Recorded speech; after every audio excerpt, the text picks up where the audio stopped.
بسم اللہ الرحمن الرحیم۔ السلام علیکم۔ اگر دل سیاہ ہو تو چمکتی آنکھیں کچھ بھی نہیں دیکھ سکتی۔ یاد رکھو، ہر گناہ دل پر ایک سیاہ داغ چھوڑتا۔ حقیقی مومن وہ ہے جو اپنے دل کو دنیا کے غم سے خالی کر دے اور عبادت الہی میں غرق ہو جائے۔ دنیا عبرت کے انباروں سے پر ہے۔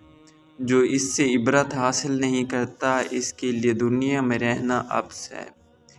غافل ہے وہ جو حقیقت سے وابستہ ہونے کی بجائے تہمت کے کاموں میں مشغول رہے۔ خدا پر بھروسہ کرنے والے کبھی بھی شکست نہیں کھا سکتے۔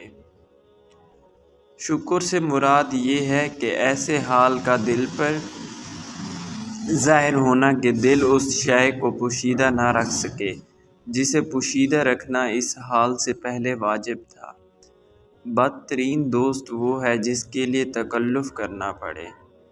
3 چیزیں اللہ تعالیٰ کو بہت پسند ہیں: سردی کا وضو، گرمی کا روزہ، جوانی کی عبادت۔ انسان فطرتاً محتاج ہے۔ بہتر ہے کہ وہ خدا کا ہی محتاج رہے۔